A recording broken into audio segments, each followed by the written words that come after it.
నమస్తే, welcome to our channel. So AP fibre net గురించి మనం ఒక వారం రోజుల నుంచి కొన్ని న్యూస్లు అయితే వింటూ ఉన్నాం. అయితే ఇప్పుడు ప్రస్తుతం నిన్నటి నుంచి అయితే కనుక ఒక 410 నియామకాలు అడ్డగోలుగా జరిగాయని చెప్పి నేతల ఇళ్లలో వాళ్ళని నియమించుకొని వంట మనుషులుగా, కార్ డ్రైవర్లుగా వాళ్ళని వాడుకుంటూ ఉన్నారని చెప్పేసి తెలిసింది. సో దీని గురించి మాట్లాడదాం. ప్రస్తుతం మనతో పాటు సోషల్ యాక్టివిస్ట్ కృష్ణకుమారి గారు ఉన్నారు. నమస్తే మ్యామ్. మ్యామ్, సో ఏంటి ఈ ఫైబర్ నెట్ కేసులో సంచలన నిర్ణయం తీసుకున్నారు అని అనేసి అంటున్నారు. 410 మంది నియామకాలు అంటే అడ్డగోలుగా చేశారు అని అంటే కనుక వాళ్ళందరూ కేవలం ఇంటి పని, వంట పనికే ఇంతమందిని తీసుకున్నారంటారా? ఆ నేతల ఇళ్లలో ఇంతమంది ఏం చేస్తూ ఉన్నారంటారు? ఇంతమందిని తొలగిస్తే మరి ఏంటి పరిస్థితి? అసలు ఈ ఏపీ ఫైబర్ నెట్ అనేది కొత్త రాష్ట్రం ఏర్పడిన తర్వాత 199 రూపాయలకే ఈ ఇంటర్నెట్ సేవలు అందించాలి అనే దాని విషయంలో, అంటే ఇప్పుడు మనకి ఇంట్లో టీవీలో నెట్ కావచ్చు, అంటే మనం సినిమాలు చూసుకోవాలన్నా ఏం చూసుకోవాలన్నా ఇంటర్నెట్ వైఫైకి పనికొచ్చేలాగా సేవల కోసం అని చెప్పి ఏపీ ఫైబర్ నెట్ని పెట్టారు. పెట్టి దానికి నెలవారీ అద్దె 199 రూపాయలని పెట్టారు, మినిమం కాస్ట్. అది ఎంత చీప్ అంటే ఒక రకంగా ఇప్పుడు మనం మామూలుగా టీవీ దీనికోసం ఫైబర్ నెట్ అవన్నీ ఉన్నాయి కదా, యాక్ట్ ఫైబర్ ఇట్లాంటివి ఉన్నాయి కదా, వాటిల్లో ఎయిర్టెల్లో తీసుకున్నా వేటిలో తీసుకున్నా మినిమం 500 రూపాయల ఛార్జ్ తీసుకుంటారు. 599 అట్లా ఉన్నాయి. కానీ దీంట్లో ఇది పేదవాళ్ళకి అందుబాటులోకి తీసుకురావాలి, నెట్ సేవలు అనే ఉద్దేశించి వచ్చింది ఇది ఈ ఏపీ ఫైబర్ నెట్. అయితే ఈ ఏపీ ఫైబర్ నెట్లో ప్రభుత్వం మారిన తర్వాత కొత్త ఆయన నియమించబడ్డారు. ఇవన్నీ ఏంటంటే నామినేటెడ్ పోస్టులు. ఈ నామినేటెడ్ పోస్టులు ఉన్నప్పుడే దరిద్రం అంతా నామినేటెడ్ పోస్టులోనే జరుగుతుంది నిజంగా మాట్లాడుకుంటే. ఈ నామినేటెడ్ పోస్టులు అంటే ఏంటి అంటే, నియామకాలు ఏంటి అంటే రాజకీయ పునరావాసం. ఇప్పుడు ఉమెన్ కమిషన్ ఉంటుంది, చైల్డ్ వెల్ఫేర్ కమిటీ ఉంటుంది, ఇట్లాంటివన్నీ ఇప్పుడు ఈ ఏపీ ఫైబర్ నెట్ అనుకోండి, లేకపోతే ఇంకోటి సాంస్కృతిక శాఖ అనుకోండి, ఇంకోటి ఇవన్నీ కార్పొరేషన్ చైర్పర్సన్స్, చైర్మన్స్ పోస్టులన్నీ ఏంటి అంటే ఆ పార్టీకి సేవ చేసినందుకు గాను ఎమ్మెల్యే టికెట్లు, ఎమ్మెల్సీ టికెట్లు, ఎంపీ టికెట్లు ఇవ్వలేని సందర్భంలో ఇలా నామినేట్ చేస్తూ ఉంటారు. ఈ నామినేట్ చేసే ప్రాసెస్లో వైసీపీ ప్రభుత్వం ఒక ఆయన్ని నియమించింది. అక్కడ ఏమైపోయింది అంటే అడిగిన వాడిదే తడవు అన్నట్లుగా ఎవరికి ఇష్టం వచ్చినట్టు వాళ్ళు దాన్ని దోపిడీ దొంగల మాదిరి దోచుకుని తిన్నారు. ఒక చిన్న ఎగ్జాంపుల్ చెప్తే మీరు ఆశ్చర్యపోతారు. విజయసాయి రెడ్డి గారు ఆయన వాట్సాప్ ద్వారా ఒక ఆమెకు నియామకం ఇప్పించారు. వాట్సాప్ ద్వారా నియామకం, ఒక ప్రొసీజర్ లేదు, ఏమీ లేదు. ఆమె ఎవరు అనుకుంటున్నారు? శాంతి అని వైజాగ్ లో దేవాదాయ ధర్మాదాయ శాఖలో ఒక ఆమె పోస్టింగ్ కూడా ఇట్లాగే జరిగింది దాదాపు. అయితే ఆమె చెల్లెళ్ళిద్దరికి పోస్టింగ్ ఇచ్చారు రకరకాల డిపార్ట్మెంట్స్ లో. ఇప్పుడు ఈ ఏపీ ఫైబర్ నెట్ లో కూడా అలాగే వాళ్ళ సిస్టర్ని నియమించారు. ఏది కేవలం వాట్సాప్ ద్వారా.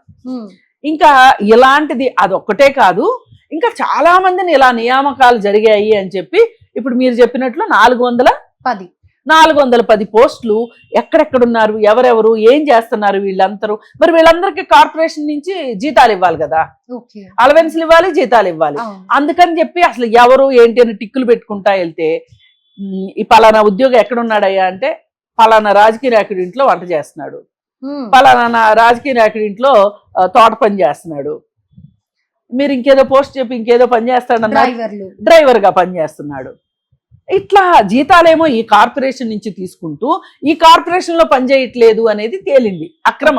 అక్రమ నియామకాలు అనేది తేలింది కాబట్టి వాళ్ళందరినీ తీసేశాడు ఈయన జీవీ రెడ్డి గారు. ఇప్పుడు ఈ జీవీ రెడ్డి గారు వచ్చిన తర్వాతనే ఏపీ ఫైబర్ నెట్ నుంచి రామ్ గోపాల్ వర్మకి ఆ వ్యూహం సినిమా తాలూకు ఇచ్చిన డబ్బులు ఏవైతే ఉన్నాయో ఒక వ్యూవర్షిప్కి 110 రూపాయలు 120 రూపాయలు ఇవ్వాల్సిన దానికి 11,000 రూపాయలు ఇచ్చిన స్కామ్ ఒకటి బయటకు వచ్చింది. అవును. ఇప్పుడు ఆయనకి ఈయన ఏం చేశాడంటే జీవీ రెడ్డి గారు నోటీస్ పంపించాడు. 15 రోజుల లోపల ఈ 1,05,00,000 రూపాయలు 1,15,00,000 రూపాయలు మీకు ఇచ్చారు. ఈ డబ్బులు మీరు వడ్డీతో సహా ఇచ్చేయాలి అని చెప్పి పెట్టారు. With in 15 days. ఇప్పుడు ఇన్వాయిస్లు ఎట్లా క్రియేట్ అయినాయి? ఇప్పుడు వాళ్ళు చెప్పినట్టు 120 రూపాయలే ఒక్కొక్క వ్యూవర్షిప్ కి, వ్యూకి. కానీ వాళ్ళు ఏం చూపించారు? ఎక్కువ మంది చూసినట్టు చూపించారు. తక్కువ మంది చూస్తే ఎక్కువ మంది చూసినట్టు చూపించారు. ఆ ఎక్కువ మంది చూసారా తక్కువ మంది చూసారా అనడానికి ఏపీ ఫైబర్ నెట్ దగ్గర ఆధారాలు ఉన్నాయి.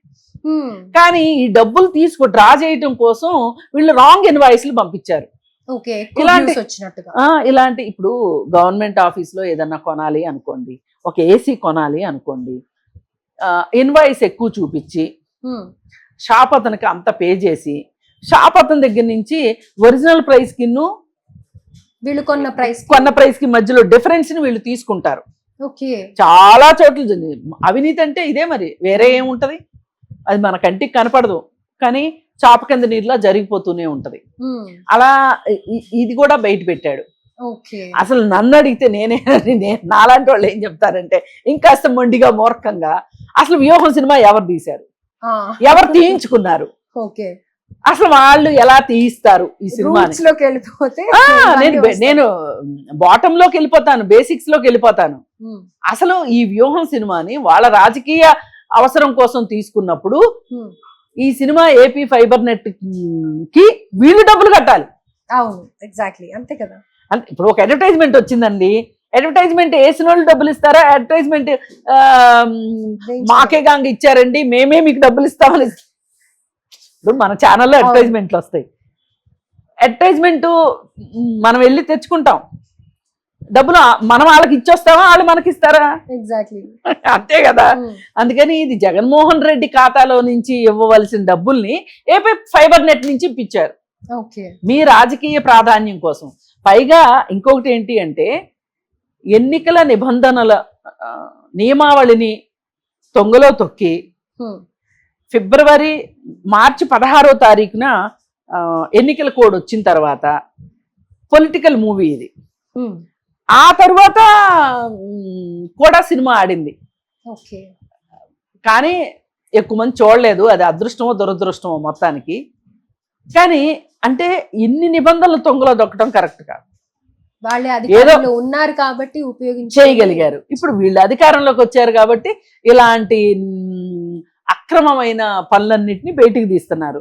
ఇప్పుడు అందుకని ఈ 410 మంది ఉద్యోగుల్ని తీయడం ఏమాత్రం తప్పు కాదు. ఇప్పుడు ఏపీ ఫైబర్ నెట్ బతకాలి అంటే దానిలో డబ్బులు సక్రమంగా వినియోగించబడాలి అంటే ఇట్లాంటి ఇంటి దొంగల పాత్ర బయటికి రావాలి. అది ప్రక్షాళన జరగాలని కోరుకుంటున్నా.